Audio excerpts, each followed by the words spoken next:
across. There were times I used to sell asan and meat pie. Yeah, I was selling everything that can be sold. And so that was what I was doing before I had to begin school at 8. So the first time I set my feet in a classroom was when I was 8 years old.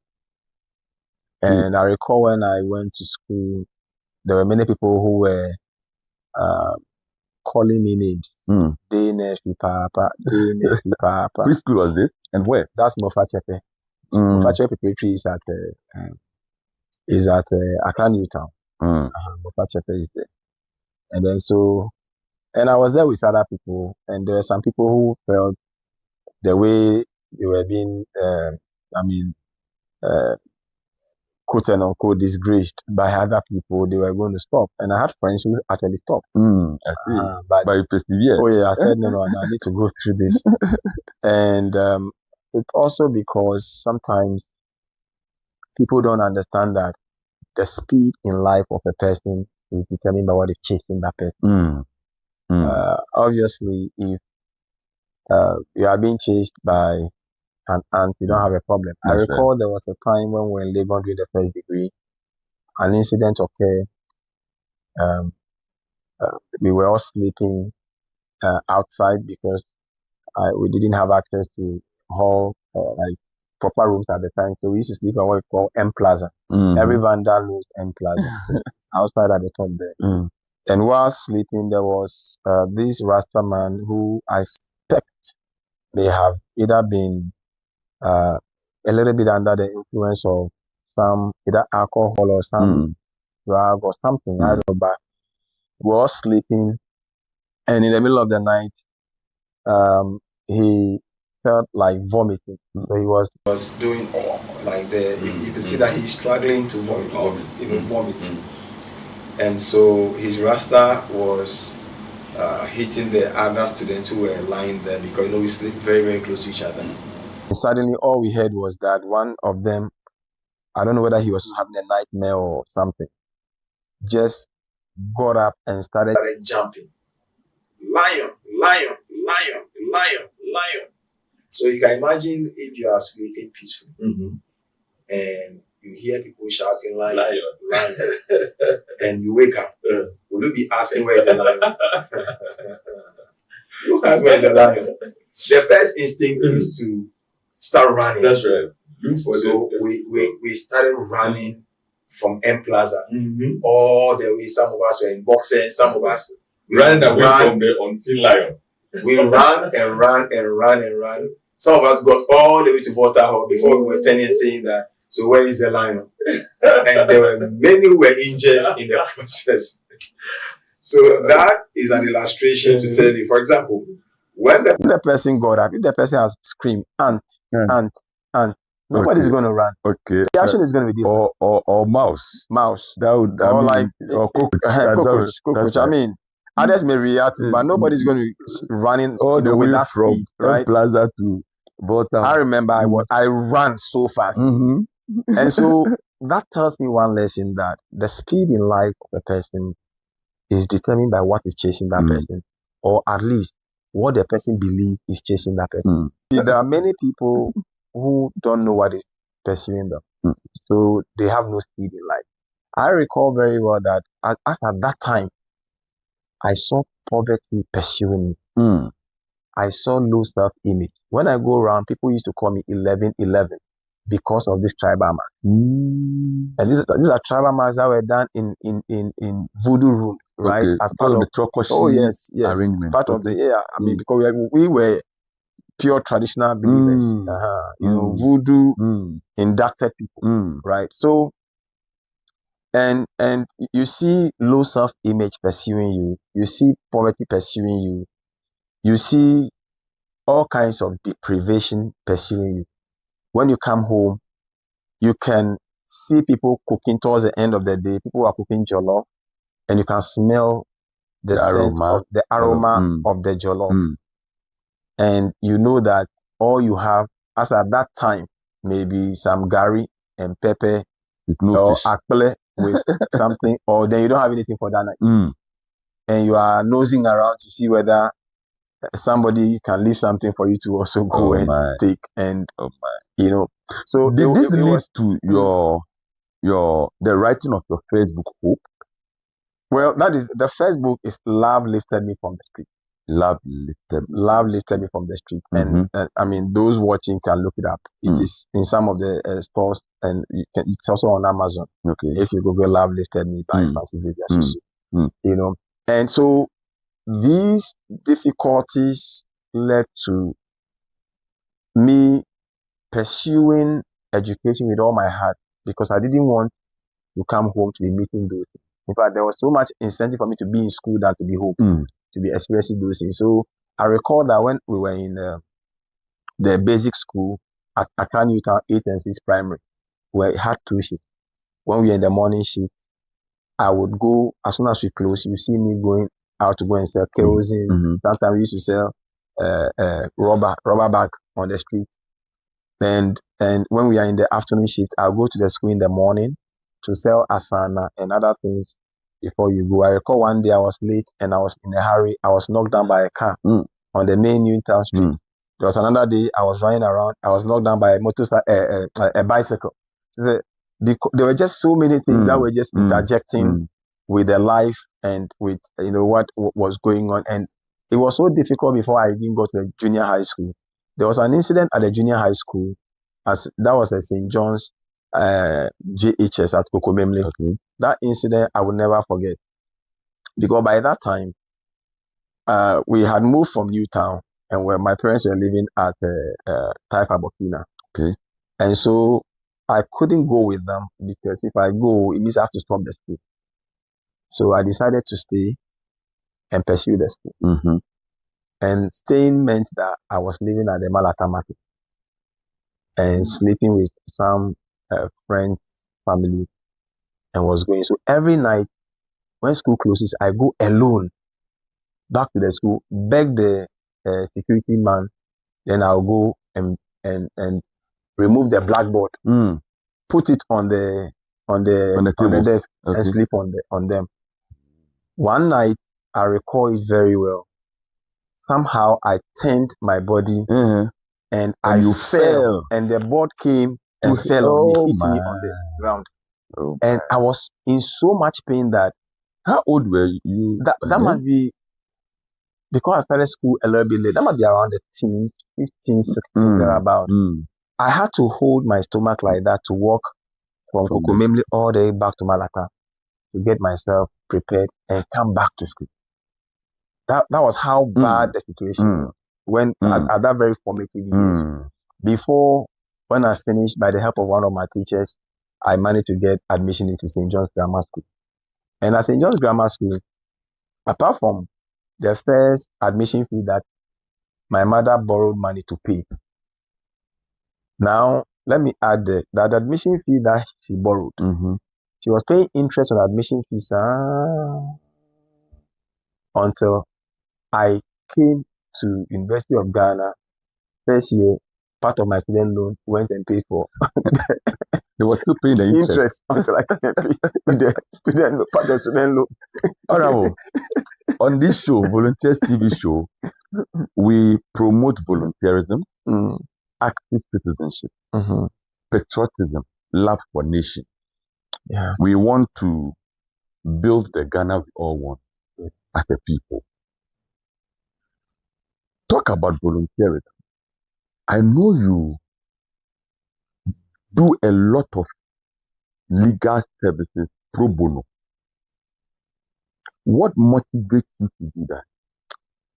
I think what motivates me to do that is the fact that I believe my life would have been meaningless but for the benevolence of other people who came into my life to support me, especially the Church of Christ and the Village of Hope Orphanage that adopted me into an orphanage. The Village of Hope Orphanage at Gomo-Afete. And that Fred, who is my dad, who has been the MD and has worked there almost all his life, was at my graduation recently. And I want to use the platform to say thank you to the Village of Hope Orphanage and to encourage all Ghanaians, wherever you are. In fact, Village of Hope Orphanage is 30 years this year. And I think on the 24th of February, there is going to be a special event here in Accra.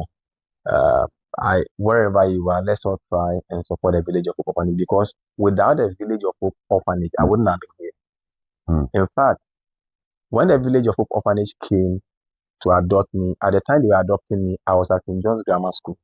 I was a senior boys prefect.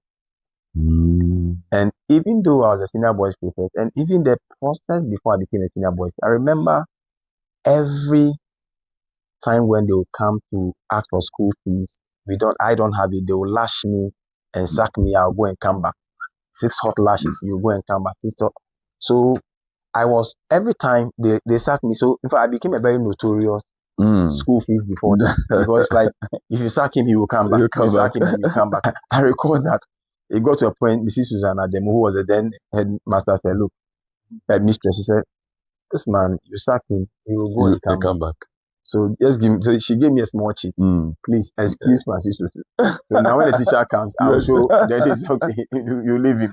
So all of this made you have empathy. So I had to dedicate myself also serving the school. I was a class captain for almost, a good number of years time before I became the senior boys prefect, became the SRC Zone 5 president for Greater Accra. And because then I thought the only way I can say thank you for the benevolence of society is to go back and help other people. Because the Village of Hope, in fact, it was at the Village of Hope that I had the first 3 square meal. And they had the privilege for the first time to sleep on a mattress, on a student mattress. What? That's the first time. That's the first time. That is the time I was a senior boys prefect. And those days, I remember that when we vacate, I still go and sell on the street before they came. And when I see my colleague students, I'll dodge them. Then when they come and pass, then I'll restart it. Because it was a bit shameful to me doing all this. Right. And so it was a real life situation that I was going through. And the benevolence that was shown me from the Village of Hope was a reason for the book title, Love Lifted Me from the Street. Because it was at the Village of Hope that I encountered what love can do for people, how love and how compassion for people can change their life. So if you realize, back in Medina here, every year I do what I call compassion outreach. I do compassion outreach, something to reach out to people. Beyond the compassion outreach, we have this our educational outreach programs, our Medina Job Center programs that has benefited over 10,000 people, and we are still trying to help beneficiaries to do their own thing. We're just making sure that these programs and projects are designed in a way that you just give back to society. In fact, it's when I finished Legon, did the first year and I finished first degree and I finished, I went to Village of Hope to help the other orphans. Okay. It was in the process of helping my brothers, the orphan, that I met Elder Don Barnett, and may he still rest in peace. So Elder Don Barnett was the one who asked me what I wanted to do, and I said I wanted to do law. Okay. Initially, he wanted to take me to go and do my law in the USA at Pepperdine Law School in California, Malibu. So I wrote what we call the LSAT, Law School's Admission Test. Okay. Unfortunately, I could not get the full scholarship that was needed because it was so expensive at the time. So we agreed that if I can't get a full scholarship, let me just stay in Ghana and read at the Ghana School of Law. Okay. That's how I ended up doing the LLB here in Ghana. So when I see the consistent intervention in my life, so in one of my books, I describe them angels on the way.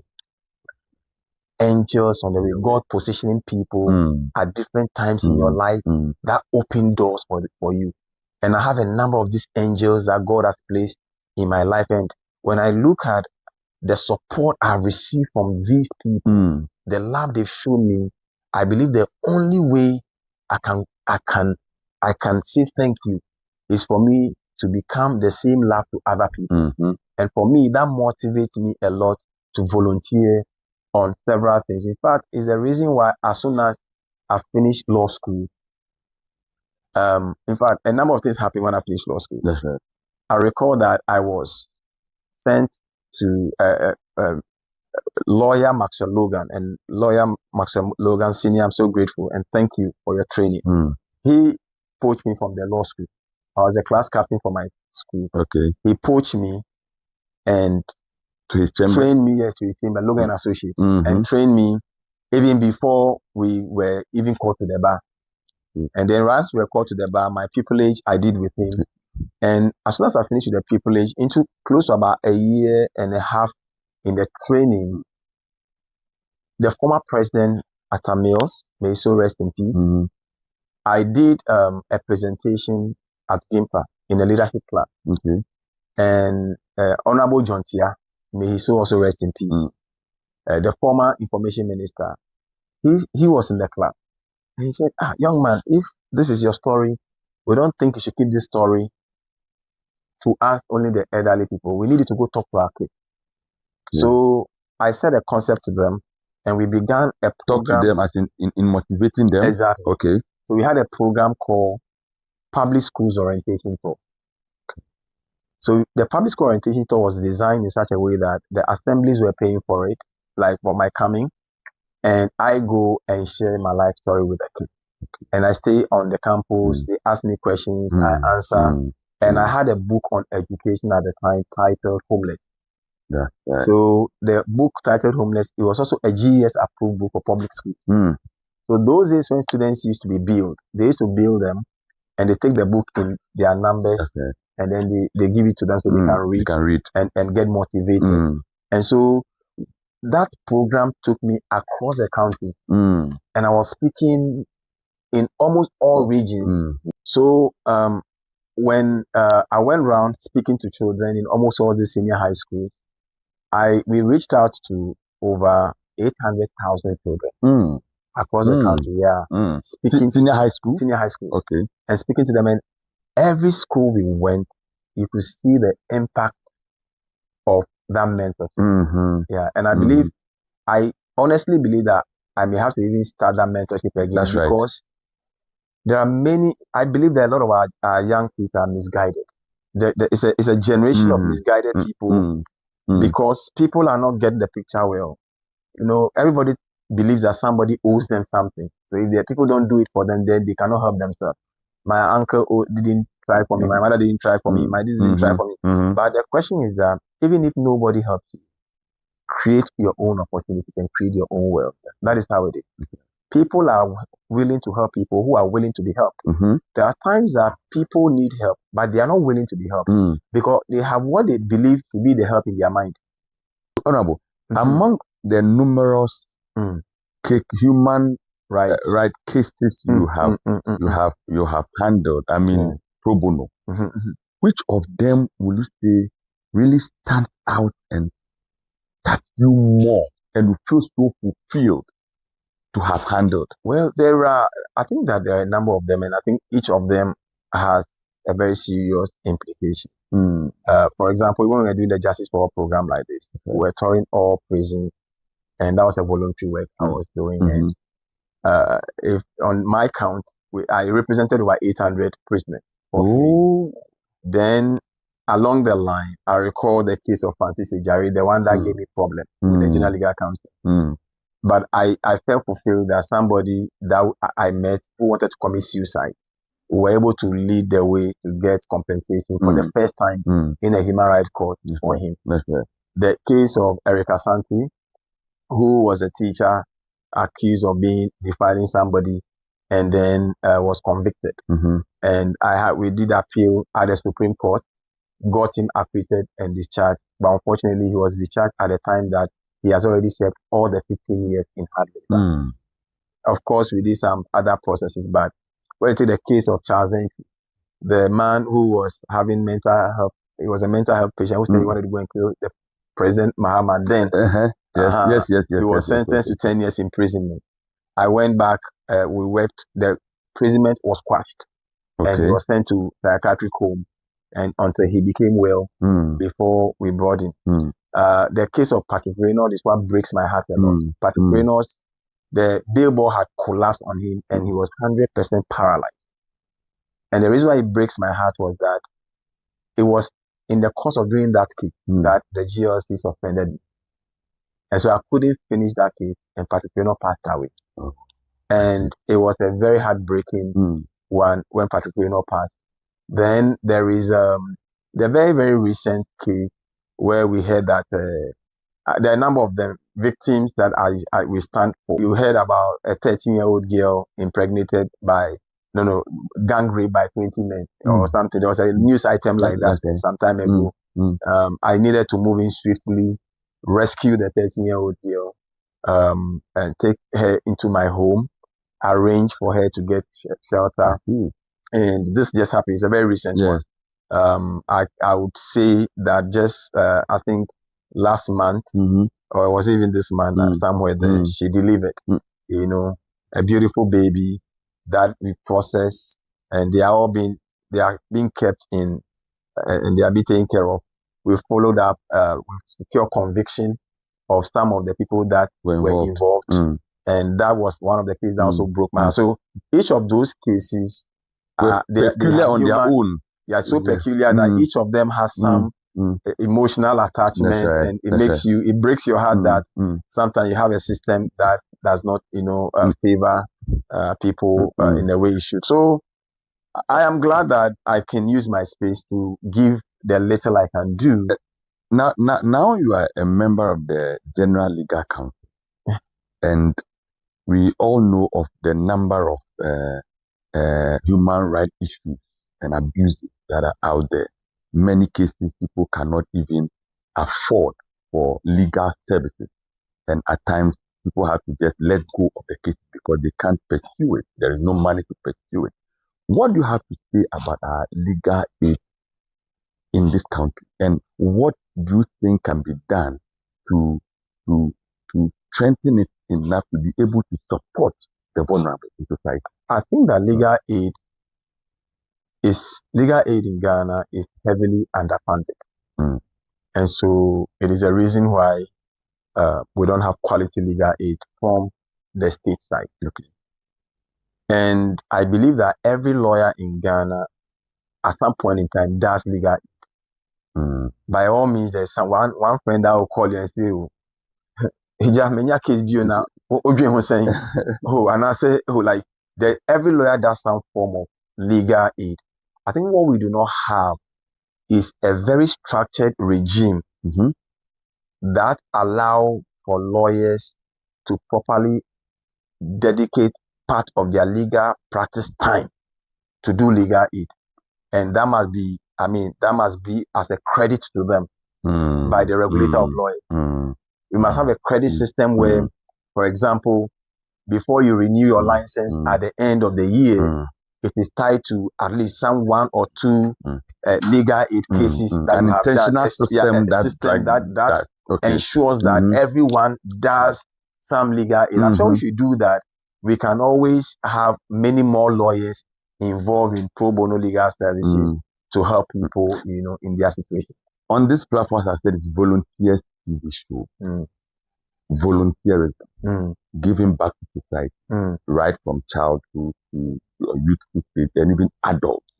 How do you think, from where you sit and from how far you have come, how do you think we can use volunteerism to build the Ghana we want?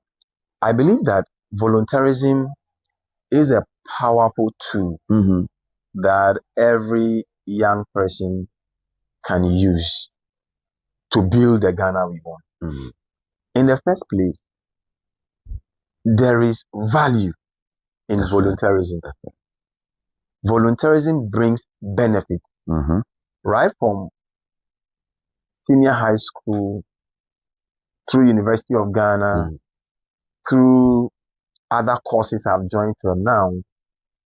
I can say on authority that courses that I joined as a volunteer are the courses that created a social capital for me to do the things I do today. For example, right from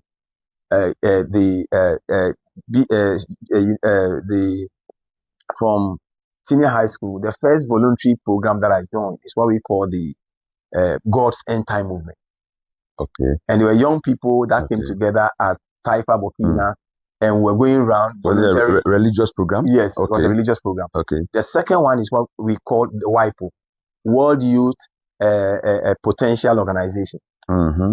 And this is a project that we brought all the way to University of Ghana, and we're trying to join to just encourage young people. Okay. I recall that when on the University of Ghana campus, of course, I joined the SRC and became the welfare secretary of the SRC, so I can volunteer time to do that. Mm-hmm. On University of Ghana campus, after I lost the SRC president, I set up what we call the Disney Fund, Disabled and Needy Student Education Fund.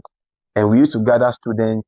When we are going to lecture, we will push our brothers who are on wheelchairs. We try to get them white cane. And each of these things I was doing were consistent with my own values, and they were also helping me build my own future. And I recall that the first major thing that ever brought me to TV was when we launched that Disney Fund at the University of Ghana. That was the first time everybody said, "Hey, who are you?" And people tried to inquire about me and what I do. And when I finished and I was practicing law, there are several courses that I've joined. For example, International Association of People's Lawyers to volunteer to defend lawyers that are under attack. The Youth for Human Rights Africa, which I set up, and the Youth for Human Rights Africa, I used to represent Youth for Human Rights Africa as the human rights ambassador at the UN. And each of these things were opening different doors and opportunities for me. So when you volunteer your time, and your understanding of volunteerism is service, just service, giving back to society, serving humanity, servanthood and servant leadership. If that is your motive, somehow it finds a way to compensate you. When I went round to do the public school orientation tour and was selling those books, the money I got from that was what I used to establish the FX Law and Associates. So whilst you are volunteering your time building people, it turns around also building you. Whilst now, as like Madina here, if you look at the programs that we've lined up from the Madina Job Center, Madina Center of Chamber of Commerce, our health project, from your office as the member of parliament, education project, and the Islam project, the Madina Christian Council, all these programs that I've lined down, it helps promote cohesion and development of individuals within the community. Because you see, when we are talking about national development, everybody has a role to play. Everybody has a role to contribute. His Excellency the President cannot descend from Jubilee House and come to Madina and come and look for those who are needy so he can support them. I am his rep to do that. So if I can do that, if I can be the change, and you can be the change, some CEO can be the change, and everybody is doing what you can do, in your own corner. You can all volunteer some time to do something. We will all build the Ghana we want, and we will shape and change the destiny and the future of Ghana. Wonderful. Wonderful. And we want to thank you very much, Honorable, for making time with us on Volunteer TV Show. We believe that all these nuggets that you have shared with us, and especially my viewers and the young people out there, we are inspired to do more in building the Ghana we want together. Viewers, we've been talking to Honorable Dr. Francis Xavier Sotu, the Member of Parliament for Madina constituency, a lawyer, and I know you do business too, Honorable. We want to thank you very much, Honorable, for making time with that. We look forward to having more of you in the coming days. Thank you. And congratulations once again. Thank you.